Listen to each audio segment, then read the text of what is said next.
तुरंत उसके पास पहुंच गया। जो फाइल मैंने दी थी उसे पढ़ लिया। वो कुछ पल सोचती रही, फिर जैसे उसे अचानक याद आया कि मैंने उसे कोई फाइल दी थी। उसका चेहरा देखकर ही मुझे समझ आ गया, उसने उसे खोला तक नहीं था। मैंने हैरानी से पूछा, तुमने देखा भी नहीं? वो बिना जवाब दिए सीधे स्टडी रूम की तरफ बढ़ गई। बस इतना कहा। समय नहीं मिला। मैं उसके पीछे पीछे चल पड़ा। मैंने कितनी बार कहा था कि जरूर पढ़ना, एक बार देख लेने में कितना समय लगता है। वो व्यंग्य से मुस्कुराई। मेरा समय इतना सस्ता नहीं है कि तुम्हारी बातों पर बर्बाद करूं। उसके लिए हर मिनट की कीमत थी, और वो अपना एक सेकंड भी मुझ पर खर्च नहीं करना चाहती थी। पहले भी वो अक्सर मुझे इसी तरह ठुकराती थी। अगर कोई संत भी मेरी जगह होता तो उसका भी दिल दुख जाता। मैंने गहरी सांस लेकर कहा, उसमें तलाक के कागज है, अगर तुम पढ़ लेती तो यकीनन तलाक के लिए मान जाती। खैर, अगर नहीं पढ़ा तो कोई बात नहीं, मैं अभी नई कॉपी निकाल देता हूं। यह सुनते ही उसका चेहरा बर्फ जैसा ठंडा हो गया। उसकी आंखें किसी तेज धार वाले चाकू की तरह मुझ पर टिक गई। तलाक? तुम्हें इसी समय यह ड्रामा करना था? उसे यकीन था कि मैं जानबूझकर कंपनी के इस नाजुक दौर में उसे परेशान कर रहा हूं। उसे बिल्कुल भरोसा नहीं था कि मैं सच में तलाक चाहता हूं। उसके हिसाब से मैं बस ये जानता था कि वो अभी तलाक नहीं दे सकती, इसलिए मैं जानबूझकर ये चाल चल रहा था। मैंने तुरंत सफाई दी, ऐसी बात नहीं है, पहले कागज पढ़ लो, तब समझ जाओगी कि मैं सचमुच गंभीर हूं। और मैं वादा करता हूं, इससे तुम्हारे काम पर जरा भी असर नहीं पड़ेगा। वो ठंडी हंसी हंस पड़ी। मुझ पर असर नहीं पड़ेगा? मुझे तो साफ दिख रहा है कि तुम मुझे धमका रहे हो। इतने साल तलाक नहीं चाहिए था, और अब जब मेरी कंपनी सबसे अहम दौर में है तभी तुम्हें तलाक चाहिए? क्या तुम्हें लगता है कि इस तरह तुम मुझे मजबूर कर लोगे? मैंने फिर समझाने की कोशिश की। नहीं, मैं सच में तुम्हें धमका नहीं रहा, मैं सचमुच तलाक चाहता हूं। लेकिन उसकी आंखों में सिर्फ चेतावनी थी। मेरे अंदर बेबसी भर गई। मैंने थके हुए स्वर में पूछा, आखिर तुम यकीन क्यों नहीं करती कि मैं सच में तलाक चाहता हूं? उसने कोई जवाब नहीं दिया, बस होठों पर तिरस्कार भरी मुस्कान आई। ठीक है, जिस दिन मैं खुद तलाक मांगूंगी उस दिन अपनी आज की बातें भूल मत जाना। यानी फिलहाल तलाक होना नामुमकिन था, लेकिन शायद ज्यादा समय नहीं लगेगा। मैं खुद से बोला, मैं थोड़ा और इंतजार कर लेता हूं। आखिर अकेले मैं तलाक नहीं ले सकता था जब तक वो राजी न हो। कुछ नहीं हो सकता था। असल में इंतजार करना मेरे लिए मुश्किल नहीं था। मुझे डर सिर्फ एक बात का था, कहीं इतिहास फिर से खुद को न दोहरा दे, कहीं वही त्रासदी फिर से न हो जाए। इसी डर की वजह से मैं जल्द से जल्द तलाक चाहता था, लेकिन अब मेरे पास धैर्य रखने के अलावा कोई रास्ता नहीं था।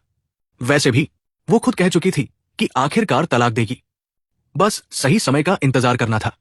मैंने बेबसी से सिर हिलाया। ठीक है, मैं इंतजार करूंगा, लेकिन जितनी जल्दी हो सके तलाक के कागज तैयार कर देना। और मैं एक बार फिर साफ कह रहा हूं, मैंने गंभीर स्वर में कहा, मैं सचमुच तलाक लेना चाहता हूं। इतना कहकर मैं मुड़ गया और स्टडी रूम से बाहर निकल गया। लिंग छिंगचियो मेरी जाती हुई पीठ को देर तक देखती रही। उसके चेहरे पर पहली बार उलझन साफ दिखाई दे रही थी। उसके मन में एक ही सवाल घूम रहा था, क्या इस बार यह सचमुच गंभीर है? लेकिन उसे समझ नहीं आ रहा था कि मैं अचानक तलाक पर इतना क्यों अड़ा हुआ हूं। आखिर पिछले 3 सालों से वो मुझे लगातार ठुकराती रही थी। उसने कभी मुझे अच्छा चेहरा नहीं दिखाया, फिर भी मैंने कभी हार नहीं मानी। अब अचानक मेरा मन कैसे बदल गया? उसे ये सब किसी चमत्कार से कम नहीं लग रहा था। लेकिन चाहे मेरी वजह कुछ भी हो, अगर मैं सच में तलाक चाहता हूं तो उसके लिए इससे अच्छी बात और क्या हो सकती थी। उसने मन ही मन फैसला किया, जैसे ही ये मुश्किल दौर खत्म होगा वो तुरंत मुझसे तलाक ले लेगी। लेकिन अगले ही दिन सब कुछ उलट पुलट हो गया। सुबह ऑफिस पहुंचने से पहले ही लिंग छिंगचियो को खबर मिल गई। उसके तलाक की बात इंटरनेट पर वायरल हो चुकी थी। यहां तक कि तलाक के समझौते की पूरी कॉपी भी ऑनलाइन लीक हो गई थी। अब लगभग हर कोई जान चुका था कि वो अपने पति से तलाक लेने वाली है। ऑफिस जाते समय उसका फोन लगातार बजता रहा। हर कॉल पर वही सवाल था, क्या तलाक की खबर सच है? आखिरकार परेशान होकर उसने फोन ही बंद कर दिया। ऑफिस पहुंचते ही वो तेज कदमों से अंदर गई। उसके पीछे 7-8 सहायक और सचिव चल रहे थे। उसने बर्फ जैसे ठंडे स्वर में पूछा, आखिर ये सब हुआ कैसे? उसकी तीखी नजर देखकर सबके चेहरे का रंग उड़ गया। वैसे भी वो बिना गुस्सा किए ही लोगों पर दबाव बना देती थी, और जब सच में नाराज हो जाए तो कोई भी उसके सामने बोलने की हिम्मत नहीं करता था। पूरा कमरा खामोश हो गया। तभी मुख्य सचिव सॉन्ग जेहाओ आगे बढ़ा, मैडम, ये हमारी लापरवाही थी। कल आपकी मेज पर रखा हुआ फाइल बैग गलती से खुल गया था। उसी में हमें तलाक का समझौता मिला, लेकिन मैंने साफ निर्देश दिए थे कि यह बात किसी भी हालत में बाहर नहीं जानी चाहिए। दरअसल कल लिंग छिंगचियो ऑफिस से जल्दी निकल गई थी। उसके जाने के बाद भी कई सचिव ऑफिस में मौजूद थे। आमतौर पर उसकी गोपनीय फाइलें ताले में रखी जाती थी। जो फाइलें बाहर रहती थी वे ज्यादा महत्वपूर्ण नहीं होती थी, लेकिन वो मेरी दी हुई फाइल के बारे में पूरी तरह भूल चुकी थी। अगर उसे याद रहता तो वो कभी उसे मेज पर यूं ही नहीं छोड़ती। लेकिन भले ही फाइल खुल गई थी, फिर भी किसी को ये खबर बाहर फैलाने का हक नहीं था। सब अच्छी तरह जानते थे कि ये कंपनी के लिए सबसे नाजुक समय था। ऐसे वक्त पर सीईओ के तलाक की खबर लीक करना सीधे सीधे कंपनी को नुकसान पहुंचाना था। लेंग छिंगचियो की आंखें ठंडी पड़ गई। उसने सख्त आवाज में पूछा, सबसे पहले फाइल किसने खोली? इतना सुनते ही एक महिला सचिव का चेहरा सफेद पड़ गया। लेंग छिंगचियो की नजर उसी पर टिक गई। तुम थी? वो डर के मारे रोने लगी। सॉरी मैडम, मैंने जानबूझकर नहीं खोला था। मुझे नहीं पता था कि अंदर क्या है। लेंग छिंगचियो ने बाकी लोगों की तरफ देखा। यहां और किस किस ने वो फाइल पढ़ी थी? पूरा सचिवालय एक साथ हाथ उठा बैठा। सॉन्ग ज़ेहाओ तुरंत आगे आया। मैडम, ये मेरी जिम्मेदारी थी। मैं उन्हें ठीक से नियंत्रित नहीं कर पाया। जो भी सजा देंगे मैं स्वीकार करूंगा। लेकिन लेंग छिंगचियो का अगला सवाल और भी तीखा था। खबर बाहर किसने पहुंचाई? पूरा कमरा फिर से शांत हो गया। कोई भी अपनी गलती मानने वाला नहीं था। आखिर मानते ही नौकरी चली जाती। लेंग छिंगचियो ने ठंडे स्वर में कहा, सब लोग बाहर जाओ। मैं तुम्हें आधा घंटा देती हूं। जो भी खुद आकर सच बताएगा उसे शायद कम सजा मिले, लेकिन अगर आधे घंटे बाद भी कोई सामने नहीं आया तो तुम सबको नौकरी से निकाल दिया जाएगा। सॉन्ग ज़ेहाओ बाकी सभी सचिवों को लेकर बाहर निकल गया। जैसे ही ऑफिस का दरवाजा बंद हुआ, सबके चेहरे पर घबराहट साफ दिखाई देने लगी। एक सचिव बोला, डायरेक्टर सॉन्ग, हमने सच में ये खबर बाहर नहीं भेजी। बाकी सभी ने भी तुरंत हामी भर दी। सॉन्ग ज़ेहाओ गंभीर स्वर में बोला, अगर तुम लोगों ने नहीं किया तो फिर किसने किया? जो भी है वो यही हम लोगों में से कोई है। बेहतर होगा कि वो खुद जाकर सच बता दे। हो सकता है मैडम सजा कम कर दे। सिर्फ 22 साल की उम्र में सॉन्ग ज़ेहाओ मुख्य सचिव बन गया था। इसी वजह से कई पुराने कर्मचारी उससे जलते थे। उसकी बात सुनते ही एक सचिव ताना मारते हुए बोला, ऐसा भी तो हो सकता है कि खबर तुमने ही लीक की हो। दूसरा भी तुरंत बोल पड़ा, हाँ, कहीं तुम यही तो नहीं चाहते थे कि मैडम जल्दी से अपने पति को तलाक दे दे? हालांकि उसकी आवाज धीमी थी, लेकिन कमरे में मौजूद हर किसी ने वो बात सुन ली। सबकी आंखों में तिरस्कार और व्यंग्य साफ झलक रहा था। काफी समय से ऑफिस में ये अफवाह चल रही थी कि सॉन्ग ज़ेहाओ और सीईओ के बीच सिर्फ बॉस और कर्मचारी वाला रिश्ता नहीं है, वरना सिर्फ 2 साल में कोई सीधे मुख्य सचिव कैसे बन सकता है? अब जब सबकी नौकरी खतरे में थी तो हर कोई अपने ऊपर से शक हटाकर किसी और को बलि का बकरा बनाना चाहता था। एक सचिव ने सीधा सवाल दाग दिया, मैं हमेशा से पूछना चाहता था, आखिर तुम इतने कम समय में सचिव निदेशक कैसे बन गए? दूसरा बोला, हमें से कई लोग 5-6 साल से मैडम के साथ काम कर रहे हैं और तुम अभी 2 साल भी पूरे नहीं हुए, फिर भी सबसे ऊंचे पद पर पहुंच गए। कहीं ऐसा तो नहीं जैसा लोग कहते हैं कि तुमने तरक्की पाने के लिए कोई गलत तरीका अपनाया? सॉन्ग ज़ेहाओ लड़का था, लेकिन उसका स्वभाव बेहद सीधा था। ऐसे आरोप सुनकर उसका चेहरा गुस्से से लाल हो गया। उसने ऊंची आवाज में कहा, चुप रहो, मैं इस पद पर कैसे पहुंचा ये जाकर मैडम से पूछो। ये उनका फैसला था। क्या तुम लोग उनके फैसले पर सवाल उठा रहे हो? एक पुरुष सचिव व्यंग्य से हंस पड़ा। मैडम के फैसले पर सवाल उठाने की हमारी हिम्मत नहीं है, लेकिन कुछ लोग पर्दे के पीछे क्या क्या करते हैं ये बात हम नहीं जानते। एक पुरुष सचिव व्यंग्य से बोला, और मान भी लो कि मैडम अपने पति से तलाक ले तो भी कुछ लोगों की बारी कभी नहीं आएगी। जरा अपनी औकात भी देख लिया करो। क्या तुम सच में सोचते हो कि तुम मैडम के लायक हो? सॉन्ग ज़ेहाओ का चेहरा एकदम उतर गया। उसने गहरी सांस लेकर कहा, मुझे पता है कि तुम सबको मुझ पर शक है, लेकिन जरा सोचो, अगर ये काम मैंने किया होता तो मुझे इससे क्या फायदा मिलता? अगर मैं सच में चाहता कि मैडम जल्दी तलाक ले तो मैं ये खबर कभी बाहर नहीं फैलाता। अभी कंपनी का सबसे नाजुक समय चल रहा है। अब जब बात बाहर निकल चुकी है तो मैडम के लिए तलाक लेना और भी मुश्किल हो जाएगा। उसकी बात बिल्कुल सही थी। अफवाहों को शांत करने के लिए अब लेंग छिंगचियो के लिए फिलहाल तलाक लेना लगभग नामुमकिन था, लेकिन वो पुरुष सचिव फिर भी नहीं माना। कौन जाने तुम्हारे दिमाग में क्या चल रहा हो? वैसे भी तुम्हारी इतनी जल्दी प्रमोशन होना ही सबसे बड़ा शक है। अगर खुद को बेगुनाह साबित करना चाहते हो तो पहले सच सच बताओ, आखिर तुम्हें इतनी जल्दी प्रमोशन मिला कैसे? सॉन्ग ज़ेहाओ चुप रह गया। वो क्या जवाब देता? क्या वह सबको यह बताता कि सीईओ के पति ने उसे मारने की कोशिश की थी और उसी अपराध बोध में मैडम ने उसे विशेष प्रमोशन दिया? ये बात वह किसी भी हालत में नहीं कह सकता था। उसकी चुप्पी देखकर बाकी लोगों का शक और गहरा हो गया। एक सचिव बोला, डायरेक्टर सॉन्ग, मेरा मानना है कि आपको खुद जाकर सब मान लेना चाहिए। कम से कम हमारी नौकरी तो बच जाएगी। दूसरा भी बोला, हाँ, वैसे भी मैडम तुम्हारे साथ कुछ नहीं करेंगी। जाकर सच बता दो।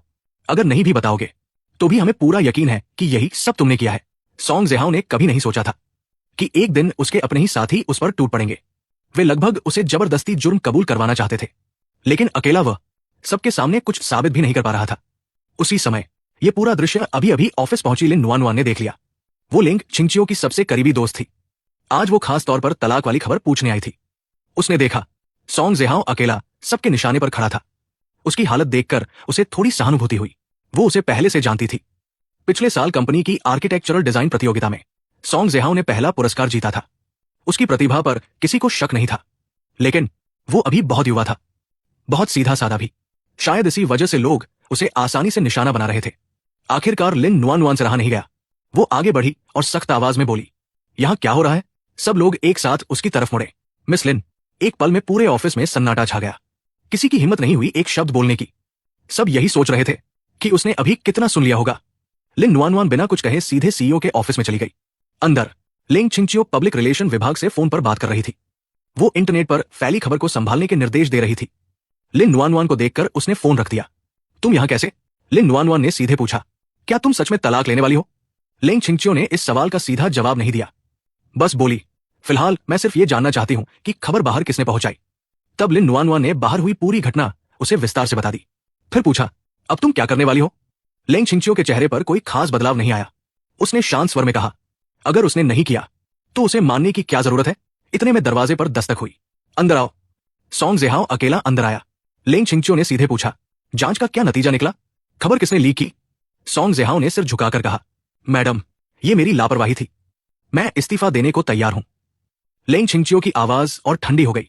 तो क्या ये सब तुमने किया था? सॉन्ग जेहाओ ने सिर हिलाया। चाहे जिसने भी किया हो, जिम्मेदारी मेरी है। मेरी गलती की वजह से कंपनी को नुकसान हुआ। मैं पूरी जिम्मेदारी लेने को तैयार हूं। लिन नुआन ने भौहें सिकोड़ ली। उसे तुरंत समझ आ गया, सॉन्ग जेहाओ दूसरों का दोष अपने सिर ले रहा था। लेंग छिंगचियो ने शांत स्वर में पूछा, तो यही फैसला हुआ है? तुम अकेले सारी जिम्मेदारी उठाओगे? सॉन्ग जेहाओ घबरा गया। नहीं, ये मेरा अपना फैसला है। इसका किसी और से कोई लेना देना नहीं। लेकिन जितना वो दूसरों को बचाने की कोशिश कर रहा था, उतना ही साफ हो रहा था कि असली दोषी वो नहीं है। ऊपर से अभी अभी मिली जानकारी ने भी लेंग छिंगचियो का शक लगभग खत्म कर दिया था। उसे समझ आ गया, सॉन्ग जेहाओ सिर्फ बाकी लोगों को बचाने के लिए बलि का बकरा बन रहा है। उसने आदेश दिया, बाकी सबको अंदर बुलाओ। कुछ ही देर में सभी सचिव फिर से ऑफिस में खड़े थे। लेंग छिंगचियो ने सबकी तरफ देखा। उसकी आवाज बेहद ठंडी थी। तुम सब कई सालों से मेरे साथ काम कर रहे हो। मेरे काम करने का तरीका भी अच्छी तरह जानते हो। लेकिन आज तुम में से एक भी इंसान सच बोलने की हिम्मत नहीं जुटा पाया। तुम सबने मुझे बेहद निराश किया है। सबने शर्म से सिर झुका लिया। लेंग छिंगचियो ने और समय बर्बाद नहीं किया। जब कोई सच बोलना ही नहीं चाहता तो फिर तुम सबकी यहां कोई जरूरत नहीं। आज से तुम सब नौकरी से निकाले जाते हो। तुम्हारी जगह नए लोग आ जाएंगे। कंपनी की तरफ से जो मुआवजा बनता है वो पूरा दिया जाएगा। ये सुनते ही सबके चेहरे पीले पड़ गए। लेंग ग्रुप जैसी कंपनी छोड़ने के बाद उन्हें इतनी अच्छी नौकरी दोबारा कहां मिलती? उन्होंने बहुत मेहनतें की, लेकिन लेंग छिंगचियो अपना फैसला बदलने वालों में से नहीं थी। उसके मुताबिक यह जानकारी किसी अंदरूनी जासूस ने जानबूझकर लीक की थी। मकसद साफ था, कंपनी को उसके सबसे अहम समय पर भारी नुकसान पहुंचाना। जब असली गद्दार का पता नहीं चल सकता तो वो पूरे समूह को ही हटा देना बेहतर समझती थी। उसका सिद्धांत हमेशा एक ही था, गलती से किसी निर्दोष को सजा मिल जाए ये मंजूर है, लेकिन असली गुनहगार कभी बचना नहीं चाहिए। सब समझ चुके थे कि अब कुछ नहीं हो सकता। उसी समय लेंग छिंगचियो ने सॉन्ग जेहाओ की तरफ देखा। डायरेक्टर सॉन्ग, हालांकि इस मामले में तुम्हारी भी लापरवाही रही है, लेकिन कम से कम तुमने जिम्मेदारी लेने की हिम्मत दिखाई। इसलिए मैं तुम्हें नौकरी से नहीं निकालूंगी। आज से तुम्हारा तबादला वापस डिजाइन विभाग में किया जाता है। कोई आपत्ति है? सॉन्ग जेहाओ ने तुरंत सिर उठाया। उसकी आंखों में राहत साफ दिखाई दे रही थी। कोई आपत्ति नहीं मैडम। उसके लिए इतना ही काफी था कि नौकरी बच गई। हालांकि दिल के किसी कोने में उसे दुख भी था। अब वो हर दिन लेंग छिंगचियो के साथ काम नहीं कर पाएगा। लेंग छिंगचियो बोली, अगर कोई आपत्ति नहीं तो सब लोग जा सकते हैं। इतने में एक सचिव हिम्मत करके बोला, मैडम, यह फैसला बिल्कुल न्याय संगत नहीं है। लेंग छिंगचियो की ठंडी नजर उस पर जा टिकी। जिम्मेदारी से भागना, क्या तुम्हें वही न्याय लगता है? अगर आगे भी सीसीटी में नौकरी करनी है तो समझदार बनना सीखो, वरना मैं तुम्हें पूरे शहर में ब्लैकलिस्ट कर दूंगी। फिर कोई भी कंपनी तुम्हें नौकरी नहीं देगी। ये सुनते ही किसी की बोलने की हिम्मत नहीं बची। सब चुपचाप बाहर निकल गए। ऑफिस खाली होने के बाद लिन नुआन ने पूछा, तुम जानती थी कि सॉन्ग जेहाओ निर्दोष है, फिर भी उसे सजा क्यों दी? लेंग छिंगचियो ने शांत स्वर में जवाब दिया, वो मुख्य सचिव बनने के लायक नहीं है। लिन नुआन हैरान रह गई। अगर लायक नहीं था तो उसे उस पद पर रखा ही क्यों? लेंग छिंगचियो ने धीमे स्वर में कहा, उस समय मुझे उस पर तरस आ गया था। मैं उसकी भरपाई करना चाहती थी, लेकिन अब समझ में आ गया है वो इस पद के लिए उपयुक्त नहीं है। उसे डिजाइन विभाग में वापस भेजना ही बेहतर है। उसने मन ही मन खुद को भी डांटा। सिर्फ थोड़ी सी सहानुभूति में आकर उसे अपने सबसे करीबी पद पर लाना, यही उसकी सबसे बड़ी गलती थी। सॉन्ग जेहाओ अभी बहुत युवा था, अनुभव भी कम था, और सबसे बड़ी बात, वो जरूरत से ज्यादा सीधा था। चाहे निजी रिश्ता हो या काम, इतनी महत्वपूर्ण जिम्मेदारी उसे नहीं देनी चाहिए थी। इस घटना ने लेंग छिंगचियो को भी सबक सिखा दिया। अब वो कभी भावनाओं में बहकर ऐसा फैसला नहीं करेगी। और जहां तक इस मामले की बात थी, सॉन्ग जेहाओ की भी गलती थी। तलाक का समझौता मिलते ही उसे सबसे पहले उसे इसकी सूचना देनी चाहिए थी, लेकिन उसने ये बात छिपाए रखी। उसे जरा भी अंदाजा नहीं था कि यही एक गलती लिंग छिंगचियो के मन में उसके लिए बची हुई आखिरी अच्छी भावना भी हमेशा के लिए खत्म कर देगी। लिंग छिंगचियो ने कुछ भी समझाना ठीक नहीं समझा और बात बदलते हुए पूछा, इस बार जो हुआ है उसका कोई अच्छा हल तुम्हारे पास है? लिन नुआन आज इसी मामले को सुलझाने आई थी। उसने कहा, मेरे हिसाब से सबसे अच्छा तरीका यही है कि आप दोनों मिलकर इस अफवाह का खंडन करें, जैसे साथ में सार्वजनिक रूप से दिखाई दें, प्यार जताए वगैरह। मुझे होश में आते ही पता चला कि मेरे और उसके तलाक की खबर बाहर फैल चुकी है। मैं हैरान रह गया, समझ नहीं आया कि यह खबर किसने लीक की, लेकिन इतना तय था कि यह लिंग छिंगचियो नहीं हो सकता। वो खुद तलाक नहीं चाहता था तो फिर ऐसी खबर फैलाने का सवाल ही नहीं उठता। क्या ये सोंग ज़िहाओ हो सकता है? आखिर कल जब मैंने तलाक का समझौता लिंग छिंगचियो को दिया था तब वो भी वहीं मौजूद था। शायद उसने देख लिया हो, लेकिन मेरे पास कोई सबूत नहीं था, इसलिए सिर्फ शक ही कर सकता था। अब जबकि सबको मेरे तलाक की बात पता चल चुकी थी, तलाक लेना भी इतना आसान नहीं रह गया था। थोड़ी ही देर बाद दादाजी का फोन आया। उन्होंने गंभीर आवाज में पूछा, तुम दोनों के तलाक की खबर क्या है? मैं सच बताने की हिम्मत नहीं जुटा पाया। दादाजी, मुझे भी नहीं पता क्या हुआ, मुझे भी अभी अभी इस बारे में पता चला है। मैं सोच रहा था कि अब मुझे लंबी सफाई देनी पड़ेगी, लेकिन अचानक दादाजी का लहजा बदल गया। ये जरूर किसी की फैलाई हुई झूठी अफवाह है, मकसद सिर्फ छिंगचियो की कंपनी को नुकसान पहुंचाना है। मैं कुछ पल के लिए चुप रह गया। उन्होंने फिर दोहराया, ये सब झूठ है। फिर मुझे दिलासा देते हुए बोले, चिंता मत करो, छिंगचियो अपनी कंपनी का मामला खुद संभालेगा। मैंने कहा, जी दादाजी, मुझे पता है। दादाजी ने आगे कहा, लेकिन चाहे वो सब संभाल ले, तुम भी उसकी मदद करना और इन दिनों उसे कोई नई परेशानी मत देना। मैंने सिर हिलाकर जवाब दिया, चिंता मत कीजिए दादाजी। इसके बाद फोन रख दिया। फोन करते ही एक के बाद एक कई लोगों के कॉल आने लगे। सबका सवाल एक ही था, क्या सच में तुम और लिंग छिंगचियो तलाक लेने वाले हो? मैं हर बार सिर्फ इतना पूछता, तुम्हें सच लगता है क्या? नतीजा यह हुआ कि किसी ने भी इस खबर पर विश्वास नहीं किया। चाहे कुछ भी हो जाए, कोई मानने को तैयार ही नहीं था। मैं हंस भी नहीं पा रहा था और रो भी नहीं पा रहा था। अगर भरोसा ही नहीं था तो फिर फोन करके पूछ क्यों रहे थे? खबर लीक होने के बाद भी मैंने उसे ज्यादा गंभीरता से नहीं लिया। मुझे बिल्कुल चिंता नहीं थी कि लिंग छिंगचियो की कंपनी को इससे कोई बड़ा नुकसान होगा। इतनी छोटी समस्या उसके लिए कुछ भी नहीं थी। ऊपर से जब कोई इस अफवाह पर यकीन ही नहीं कर रहा था तो मुझे और भी निश्चिंतता थी। लिंग छिंगचियो ने भी मुझे फोन करके कुछ नहीं कहा, इसलिए मैंने भी इस मामले में उससे खुद संपर्क नहीं किया। असल में ये उसके लिए कोई बड़ी बात नहीं थी।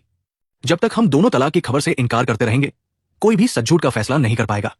हाँ, दिखावे के लिए कुछ औपचारिक बातें करना जरूरी था। शाम को लिंग छिंगचियो की निजी सहायक मेरे घर आ गई। वो ड्राइंग रूम में आदर से बोली, सर, मैडम ने मुझे आपको लेने भेजा है। आज रात आपको उनके साथ पार्टी में चलना है। मैं उसे पहचानता था। लिंग छिंगचियो के आसपास के लगभग सभी लोग मुझे जानते थे। मैंने हैरानी से पूछा, मुझे पहले किसी ने बताया क्यों नहीं? वो बोली, मुझे भी नहीं पता सर। मैंने थोड़ा सोचा और तभी अचानक याद आया, पिछले जम में भी लिंग ग्रुप ने जीत का जश्न मनाने के लिए एक पार्टी रखी थी, लेकिन उस समय मैंने गाड़ी से सोंग ज़िहाओ को टक्कर मार दी थी और हर दिन लिंग छिंगचियो से झगड़ता रहता था। वो मुझसे इतना परेशान हो चुका था कि कई दिनों तक घर ही नहीं लौटा, इसलिए वो मुझे उस पार्टी में भी नहीं ले गया। सच तो यह था कि शुरू से मुझे उस पार्टी के बारे में पता ही नहीं था। बाद में लोगों से सुनकर मालूम हुआ था। और उस रात उसके साथ पार्टी में जो पुरुष साथी गया था वो सोंग ज़िहाओ था। यहां तक कि उस रात भी लिंग छिंगचियो घर नहीं लौटा। मैं हमेशा यही समझता रहा कि उसने रात सोंग ज़िहाओ के साथ बिताई होगी। यही वजह थी कि मैं सोंग ज़िहाओ से इतनी नफरत करता था। उस समय मेरा दिल बार बार यही कहता था कि लिंग छिंगचियो का उसके प्रति रवैया बाकी लोगों से अलग है। मैं बहुत ज्यादा असुरक्षित महसूस करता था। इसी डर में मैंने बार बार सोंग ज़िहाओ के खिलाफ चालें चली। लेकिन इस जन्म में मैंने तो पहले ही तय कर लिया था कि उन दोनों को मिलाने में कोई रुकावट नहीं बनूंगा। फिर आखिर आज पार्टी में लिंग छिंगचियो के साथ जाने वाला मैं कैसे बन गया? कुछ ही देर में मुझे वजह समझ आ गई। आज ही हमारे तलाक की अफवाह फैली थी।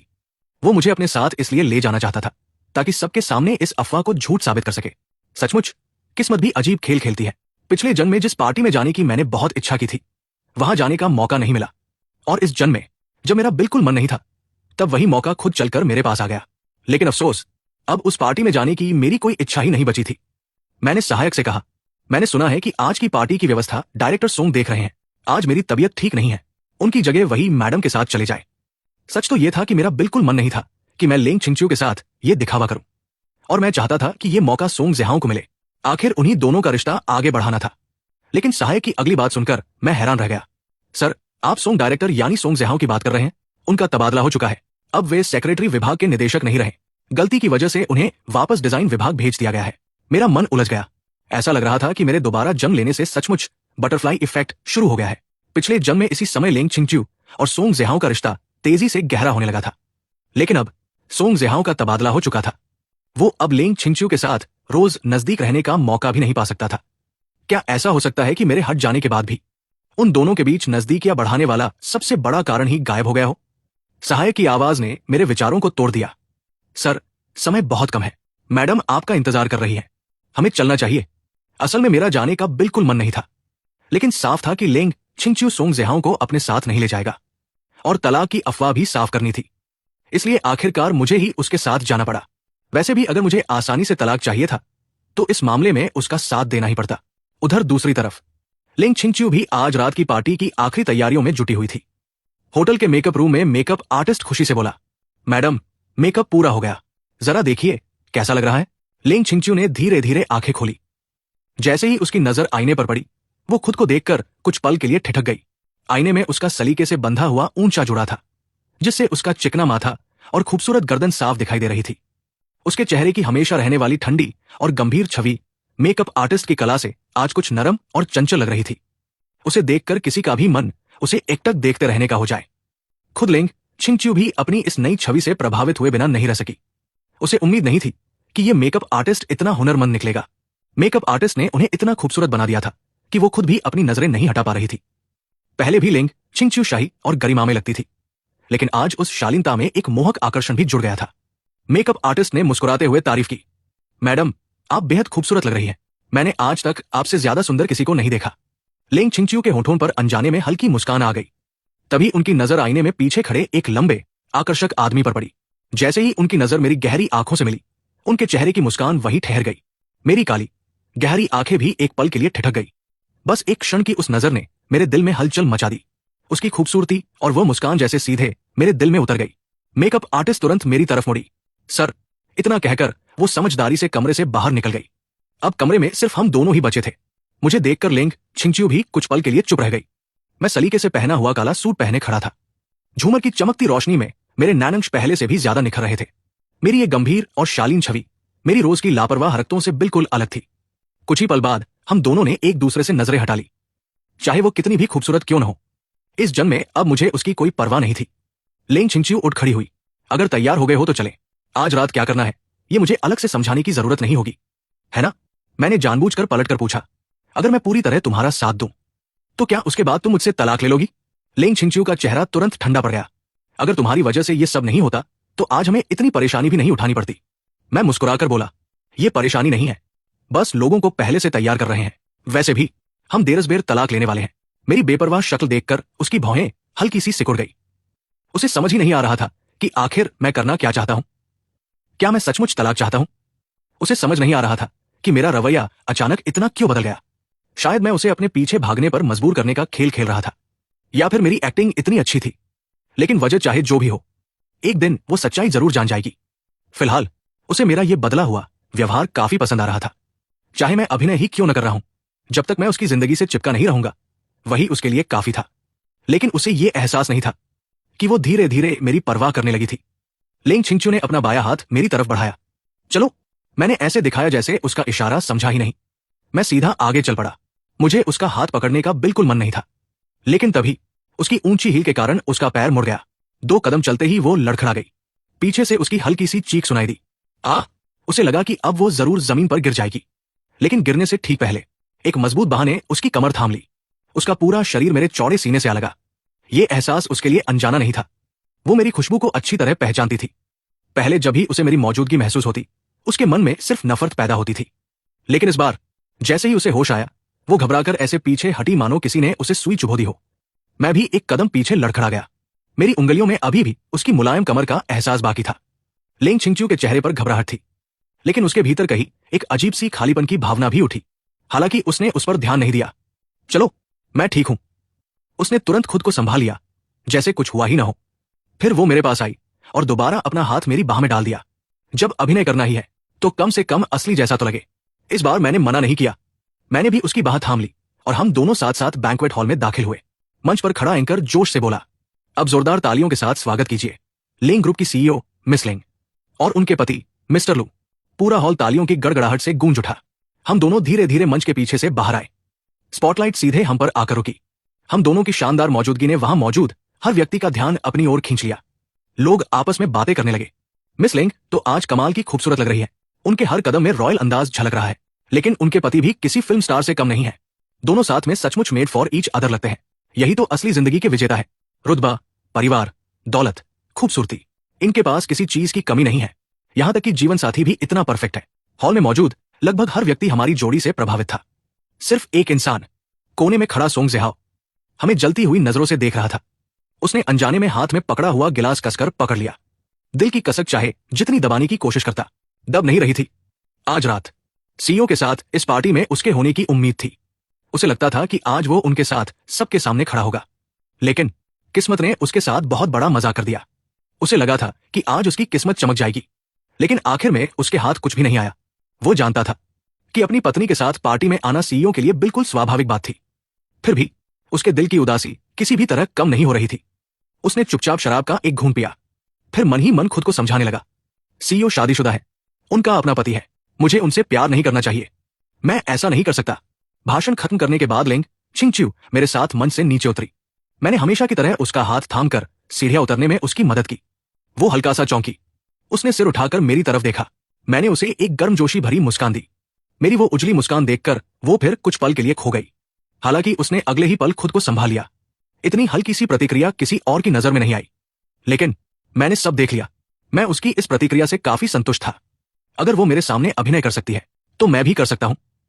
अब देखते हैं सबसे पहले इस अभिनय को सच कौन मान बैठता है। लेकिन बाकी लोगों को हमारे दिल की बातें कहाँ पता थी। उन्हें तो बस इतना दिख रहा था कि हम एक दूसरे से बेहद प्यार करने वाले पति पत्नी हैं। अगर दोनों के बीच प्यार न होता तो उनके चेहरे पर इतनी सहज और स्वाभाविक कोमलता कभी दिखाई ही नहीं देती। इसलिए तलाक की खबर सिर्फ एक अफवाह थी। किसी ने जानबूझकर लेंग ग्रुप को नुकसान पहुंचाने के लिए ये झूठ फैलाया था। और अगर सच में हमारा तलाक भी होना होता तो भी हम इतने महत्वपूर्ण समय में उसे पूरे शहर की चर्चा कभी नहीं बनने देते। यही सोचकर सबने मान लिया कि ये सिर्फ अफवाह है। लेंग छिंगच्यू का मकसद पूरा हो चुका था। आज रात की बातें जल्द ही हर तरफ फैल जाएंगी और तलाक की अफवाह अपने आप खत्म हो जाएगी। मैं लगातार उसकी बात थामे उसके साथ खड़ा रहा। हर मेहमान के टोस्ट और शुभकामनाओं का साथ साथ जवाब देता रहा। लेकिन काफी देर तक खड़े रहने की वजह से मेरा लो ब्लड शुगर फिर से बढ़ गया। अब मुझसे ठीक से खड़ा भी नहीं हुआ जा रहा था।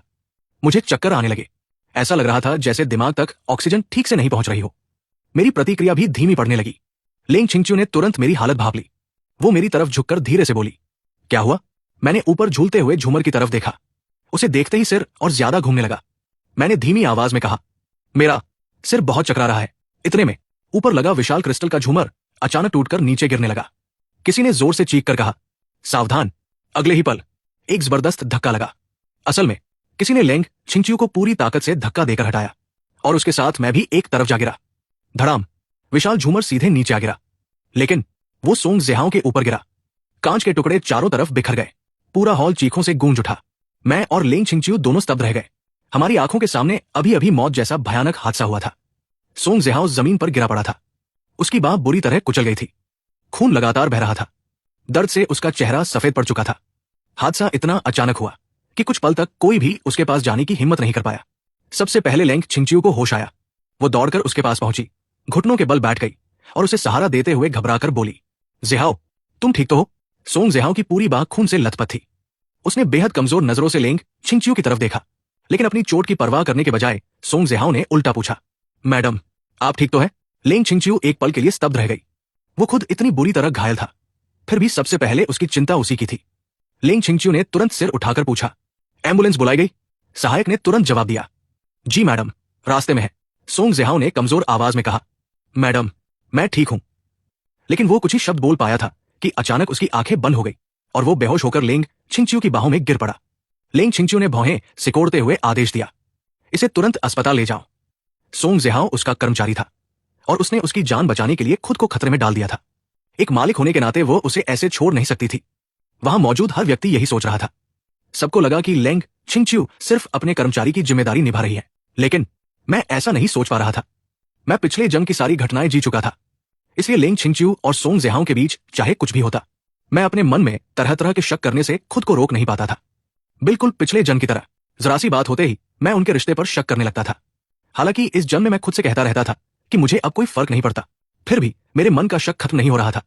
मेरा चेहरा बेहद खराब लग रहा था, लेकिन वजह यह नहीं थी कि लेंग छिंगच्यू सोंग जिहाओ की मदद कर रही थी। असल वजह यह थी कि मुझे एहसास हो गया था मेरी मानसिक हालत अभी भी पूरी तरह ठीक नहीं हुई थी। पिछले जन्म में मेरी यही बेइंतहा शक की आदत आखिरकार मेरी मौत की वजह बनी थी और मुझे डर था कि कहीं इस जन्म में भी मैं वही गलती दोबारा न दोहरा दूं।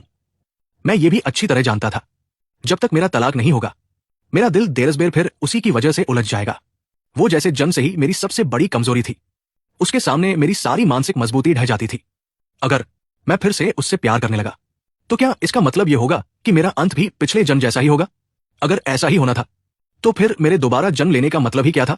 जैसे ही मुझे पिछले जन्म का दर्दनाक अंत याद आया, मेरे पूरे शरीर की हर नस डर से कांप उठी। अगर इस जन्म का अंत भी वैसा ही हुआ तो मेरे चेहरे का रंग और भी उड़ गया। पूरा शरीर हल्के हल्के कांपने लगा। तभी किसी ने मेरी हालत देख ली। मिस्टर लू,